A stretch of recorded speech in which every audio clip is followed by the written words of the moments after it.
Good night, gals and ghouls, and welcome. I read the following story in a book titled Ghost Hunting True Tales of Poltergeist Investigations by Michael Clarkson. I have also linked the book down in the description below in case you're interested. I'm just going to tell the story, and then you guys can tell me what conclusions you came to down in the comments below. Trigger warning right now. There is going to be a lot of material that's going to be discussed that I'm going to be covering regarding SA, the R word, all the words that Papi YouTube does not like. This story is one of the most publicized poltergeist cases in modern times, as well as one of the most controversial cases. The story revolves around a young teenage girl named Christina Elaine, but I will be referring to her as Tina throughout this story. Christina, aka Tina. Tina was born on October 26th, 1969. She was abandoned by her mother and was adopted by Joanne and John Resch. John and Joanne Resch had fostered about 250 children over the years. 250. In March of 1984, they had a total of 6 children living with them. Their natural son, Craig, who was 24. Their adopted daughter, Tina, who was 14, whom this story revolves around, remember? And 4 other foster children ranging from 6 months old all the way up to 6 years old. Now, Tina was a hyperactive and restless child who struggled to stay on task in school. Because of this, Joanne, her foster mother, suspected she may have attention deficit disorder. In 3rd grade, Tina was put on a medication known as Ritalin to help relax her. Tina was bullied by students and even some teachers. One day, a group of bullies beat her and left her tied up in the schoolyard. Joanne decided to pull her out of school due to this reason and had her homeschooled or had an at-home tutor for her instead. Tina would initially help around the house and would even help care for the other foster children as well. Eventually, like any other teenager, Tina began to rebel and talk back to her parents. She began refusing to do any housework or care for the other kids as she once had done. John and Joanne were not afraid to spank or beat their kids if and when necessary. Tina would state that the punishment was too much at times, and on one occasion when John, her stepfather, spanked her, Tina grabs a kitchen knife and threatens him and says, "If you beat me one more time, shank, shankity, shank, shake." Now, on this night, this is when the first poltergeist-like activity takes place. And this was on March 1st, 1984. She decided to go to bed early. Tina does. When Tina looked at her digital clock, for those of you youngins who don't know what a digital clock is, back in the days, I'm going to put a picture right here. So Tina decides to go to bed early, and when Tina looked at her digital clock, the numbers began racing, and the radio turned on by itself. So Tina turns it off, right? But then it just turns back on. She turns it off again, turns back on again. And the only way she could get it to stop is that she finally just gets frustrated and decides to unplug the clock.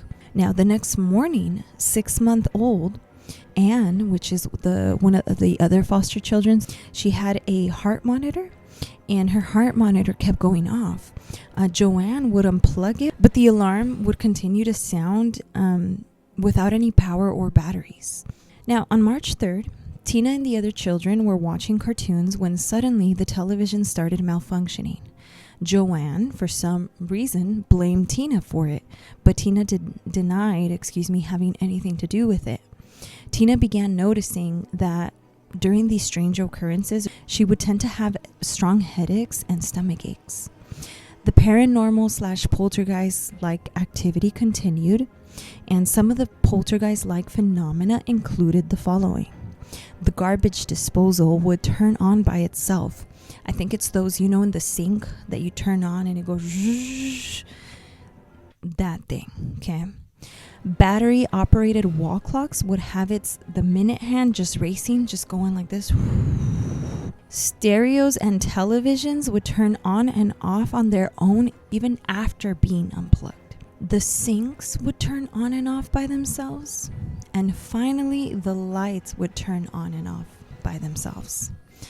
John and Joanne initially assumed there was something wrong with the electricity, the electrical system. So Joanne had a friend who was an electrician named Bruce Claggett.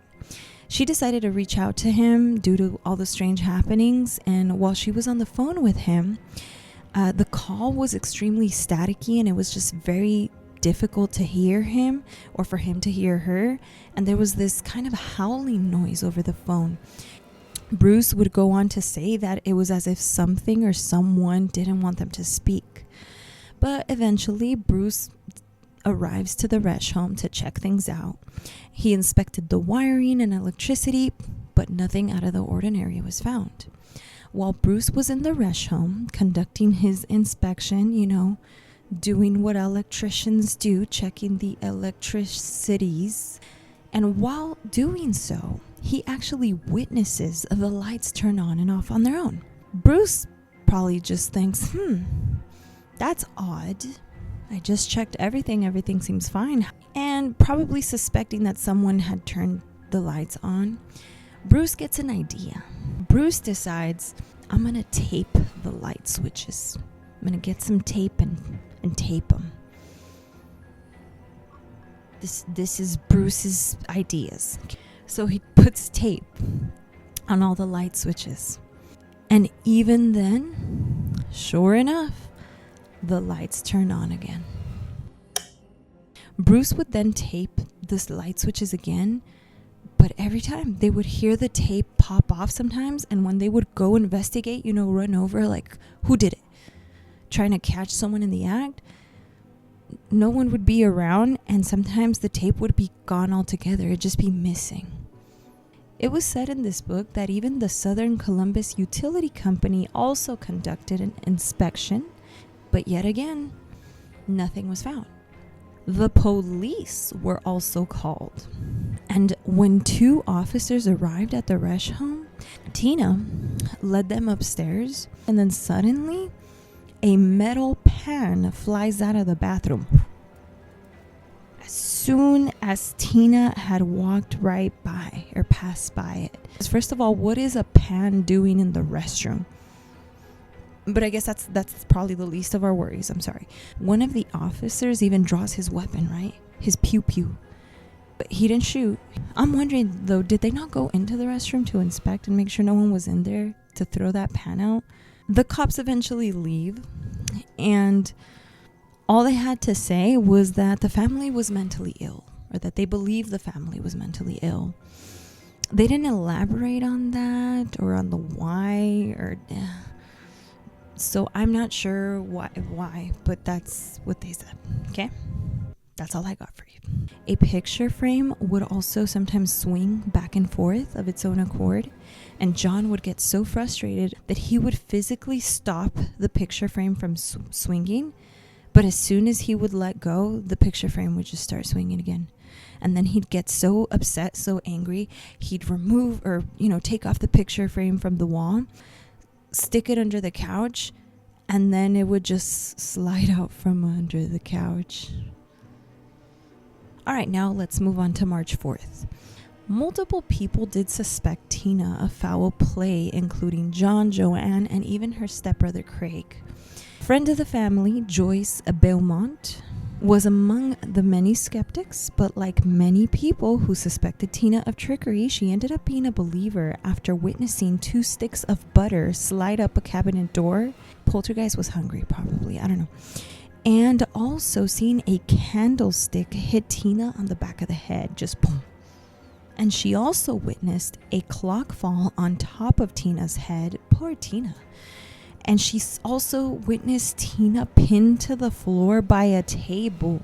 A whole table. Tina's under the table, crying out in pain. And Joyce runs over to help Tina when seeing this.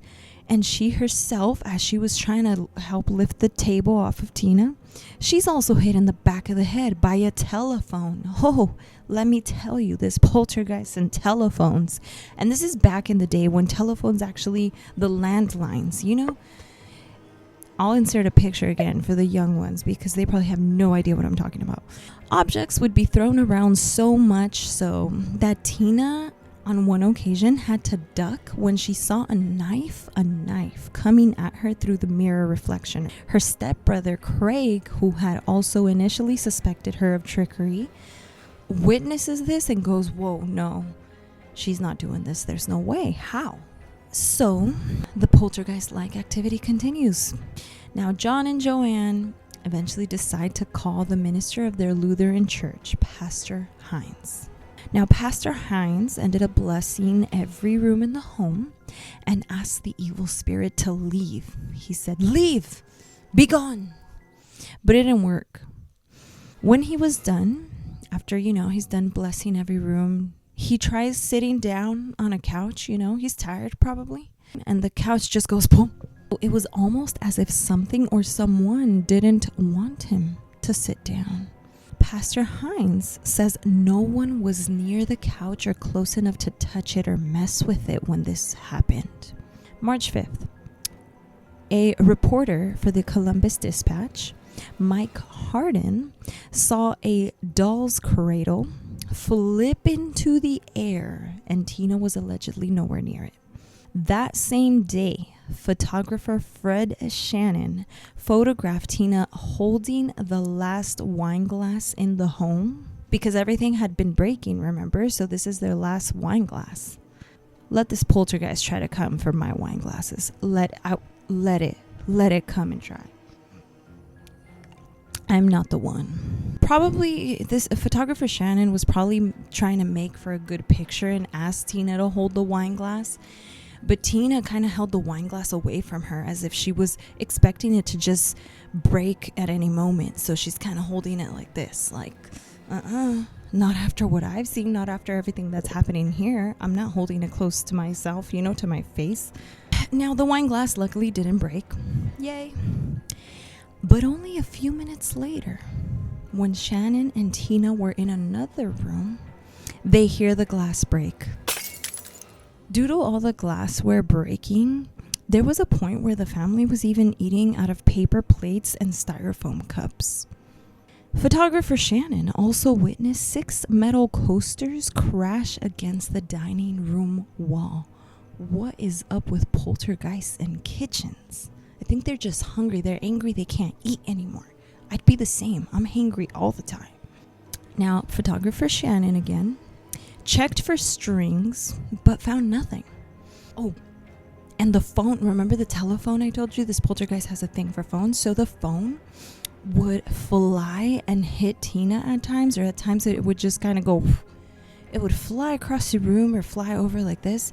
And at times it says it would even hit Tina. In this book I was reading, it said there was a moment where the phone was hitting Tina over and over, like, pass. This is a serious topic. So it is said it was continuously hitting hers. So photographer Shannon was able to capture quite a few photos, but the one photo that became the most popular photo, or the one that ended up catching a lot of attention, was this particular photograph where Tina is sitting down, and I'll be inserting it here. She's sitting down on this chair/couch kind of thing, and the phone is in the air, like it just flew across, right? However, let me tell you this. Apparently, photographer Shannon was witnessing these strange things, but nothing would happen when he would hold the camera to his face. We got a shy ghost. So photographer Shannon decides to play a little trick on the poltergeist and decides to have his camera here up to his face, right? And decides to pretend to kind of get distracted and look away, because these things would only happen when either he would put the camera down or when he wasn't paying attention or wasn't looking. So he decides to kind of pretend he's looking and not paying attention, but out of the corner of his eye, he sees it and goes, snap, click, clickety click, snappity snap, and he captures this photograph.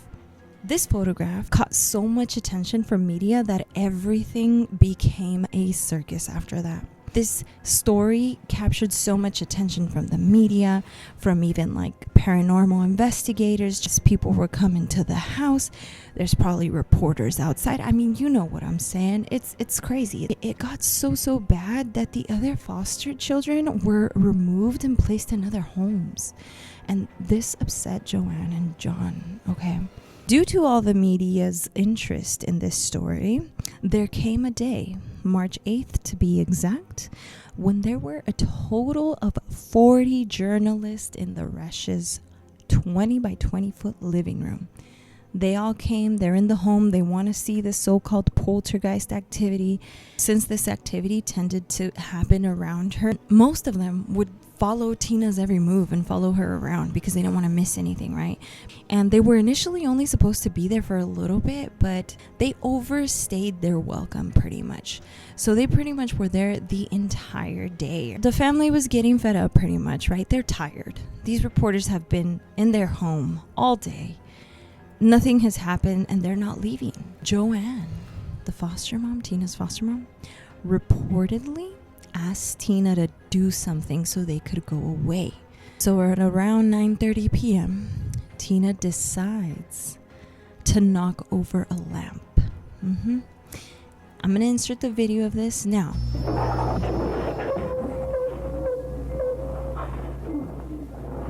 Watch again, this time in slow motion.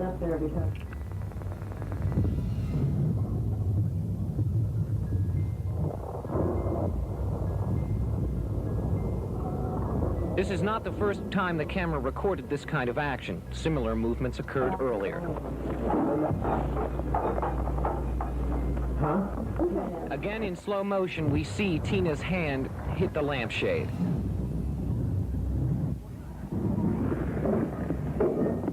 I'm Drew Hadwald. Tina later said that the only reason she did this again was because she wanted them to leave. But also, this caused a lot of doubt in Tina, and understandably, several reporters turned on the family, claiming they were fakes and frauds, etc.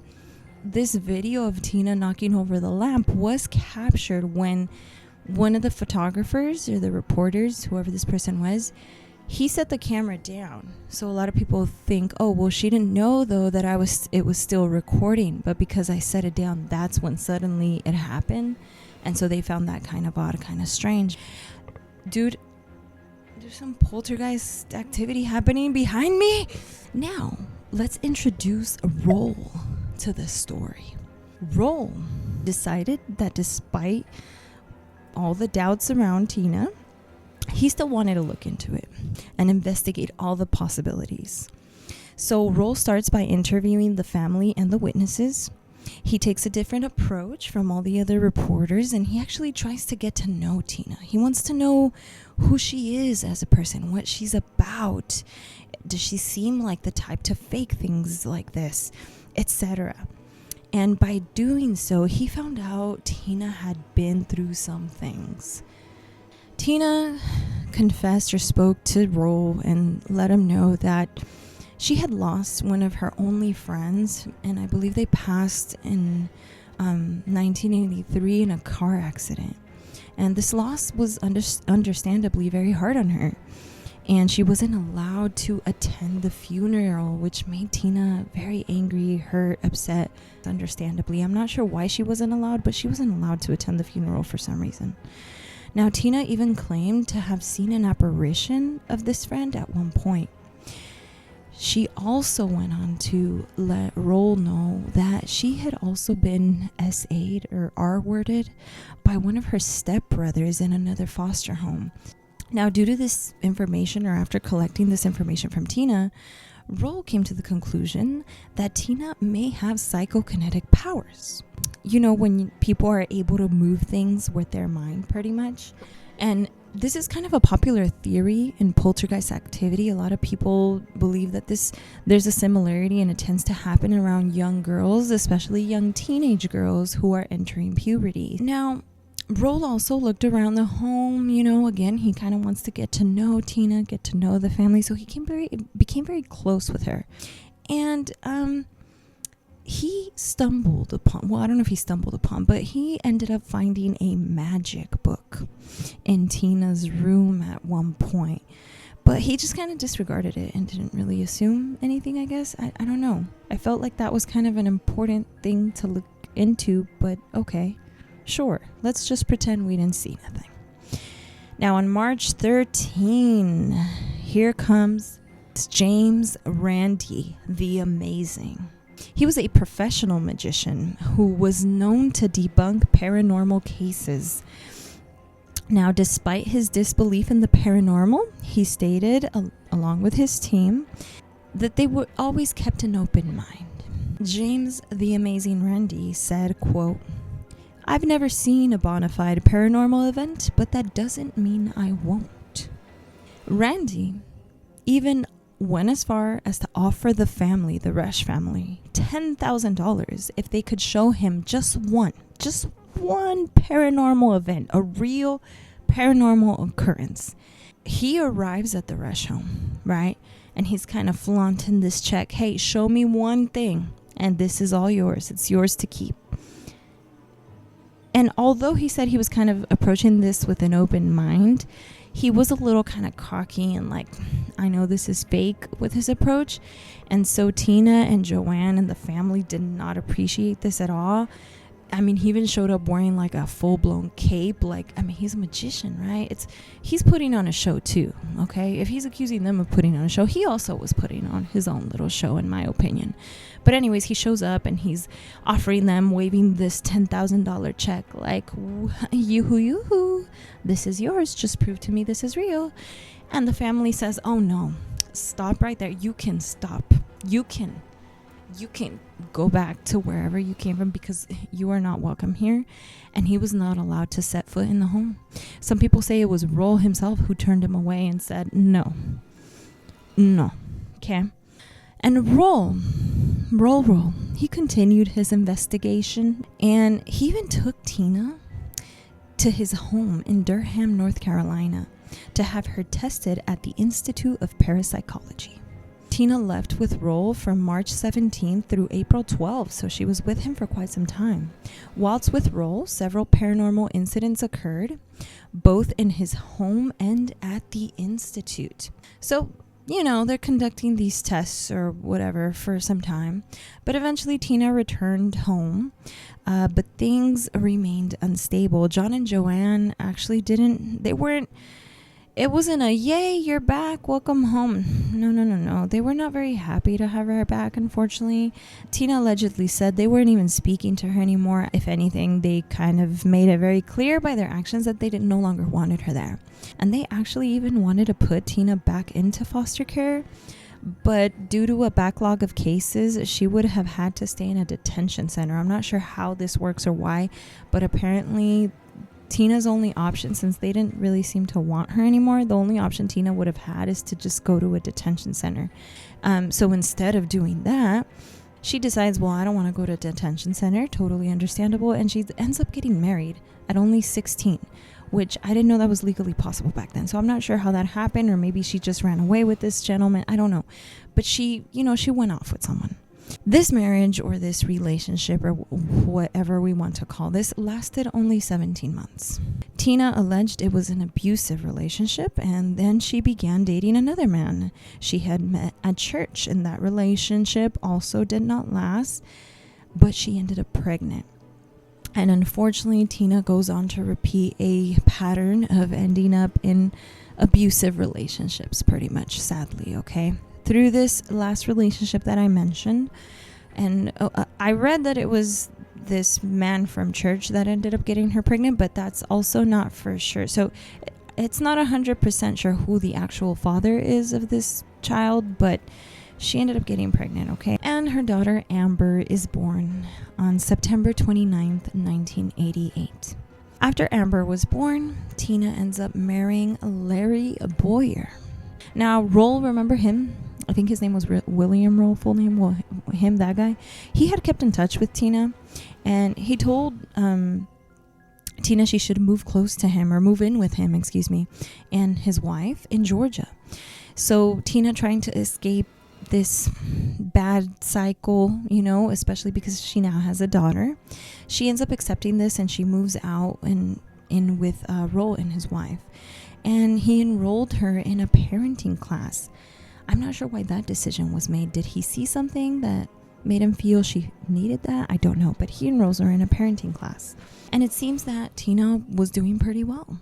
But then Tina met David Heron, who was 29 years old. So here we go again, guys.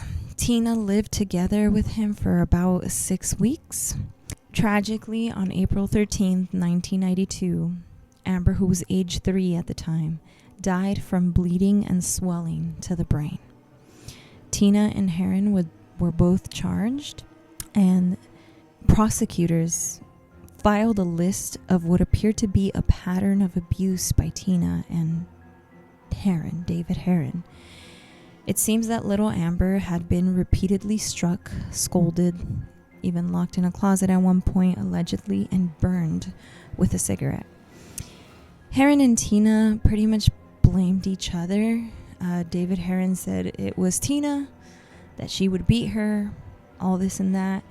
Tina said, there's no way that I could have killed my own daughter because I wasn't even home when this happened, when this occurred, which is true. Tina was at work. She was away with Roll's wife in her home. They were working on some sort of book about Tina's life. And so she was not home when Amber passed away.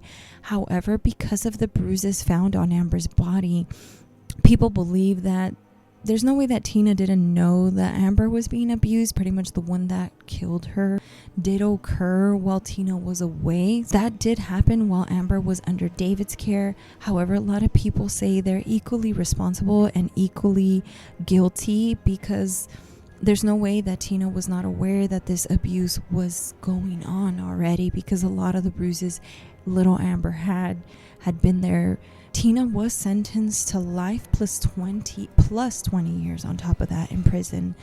So she's pretty much serving life. David Heron was given a 20-year sentence only for some reason. And he was actually released. I think he's actually been released already, so he's a free man. But Tina is currently still serving her sentence at Pulaski State Prison in Hawkinsville, Georgia. She has been denied parole multiple times. Now, back to Roll, would occasionally visit Tina in prison, and he died believing she had some sort of special ability, okay? He even wrote a book titled Unleashed of Poltergeist and Murder, The Curious Story of Tina Resch. There are also other documentaries and things you can view on this case. There was an episode, I believe, of Unsolved Mysteries where this case was covered, as well as Demons and Saviors, which you can find over at Hulu regarding this case. What do you guys think? Is she guilty? Was she faking the poltergeist-like activity all along? Did she really possibly have psychokinetic powers? I don't know the truth. Obviously, I wasn't there. Tina clearly had a difficult childhood, difficult life. I believe that maybe she just needed some help, man. Thank you so much for tuning in. I appreciate it. I hope to see you next time, and have a good night. Bye. Look, there's poltergeist-like activity here. Oh no. What shall I do? I'm done.